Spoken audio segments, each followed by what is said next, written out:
today we are back with an oldie but a goodie. Super late in the schedule, but you know what? It's all right. I definitely put this together right at the end of the quarter, but it's okay. So we are sharing our net worth update as of the end of September 2022. If you're new around here, we do this every single quarter. We've been doing it for the past almost 3 years now. I think next quarter will make a full 3 years.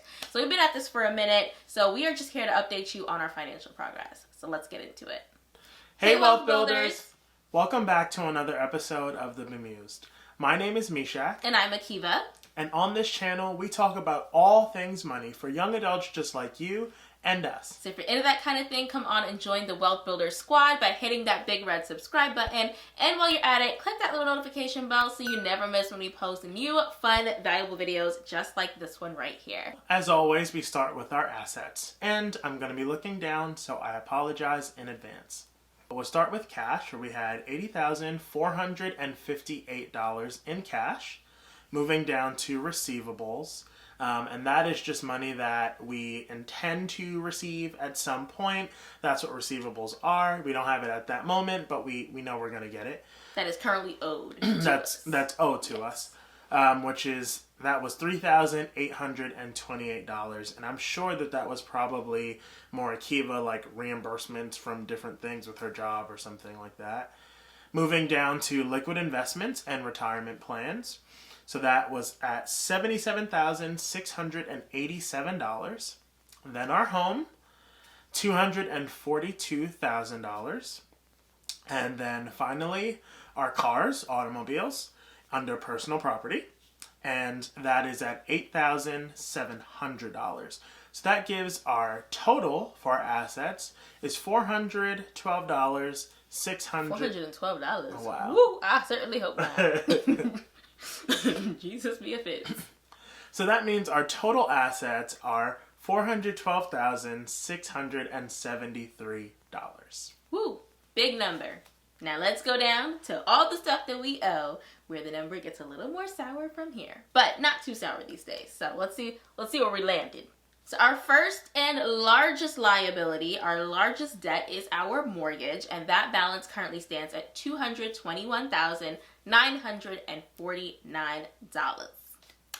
Then we have credit cards. If you're new around here, we do not carry credit card debt. We pay our stuff off in full every single month. This just happens to be what the balance was on all of our 8 credit cards, soon to be 9. We just got a new one, but that was after quarter end. All put together because we want to make sure we take that into account as well. So the total on our credit cards was $1,454 on September 30th. Then lastly, our second largest debt is our student loans, which currently stands at a total balance of $72,025.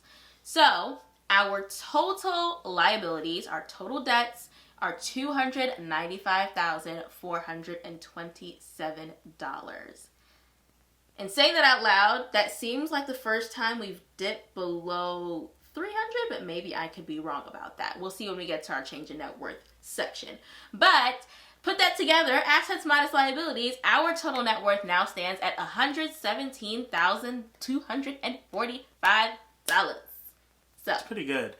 Actually, really happy to see our student loans under the 6-figure mark, because it felt like it was there for quite some time, even though it's been maybe a quarter or two since it's been under 6 figures, but it's just nice to see that consistently stay that way. So next, let's talk about our change in net worth from one quarter to the next. So we're going to be looking at quarter 2 of 2022, comparing that to quarter 3 of 2022. Starting with our assets. So cash reserves, which is just cash. So we saw a 10% increase, which was about $7,309.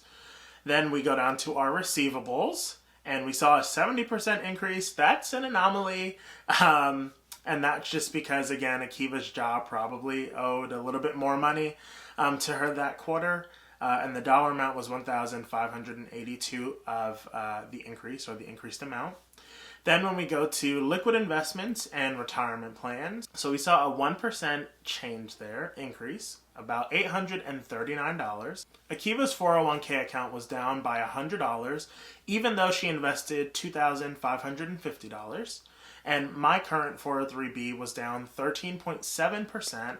And the only reason that the balance is higher is because of contributions made by myself and my employer, but the market completely wiped out everything that had been invested in our accounts pretty much, which is why we saw only a 1% increase. So market was not kind to us this quarter.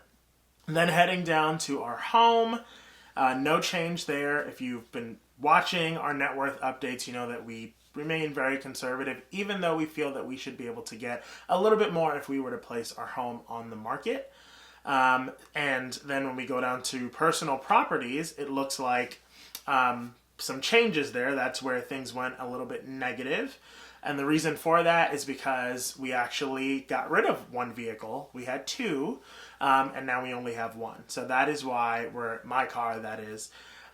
So we saw a negative 23% change, which equated to about $2,670.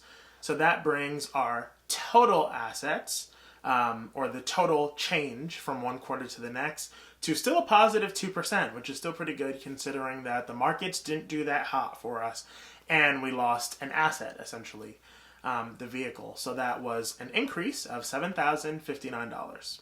All right, let's see what our liabilities did this quarter. So our mortgage, we are steady state on our mortgage. We are not fast paying our mortgage. There are no plans to fast pay this mortgage, so don't ask. So basically we see this balance going down by that same 1% every single quarter that we keep seeing. So principal balance went down this quarter, $1,278. So that's that.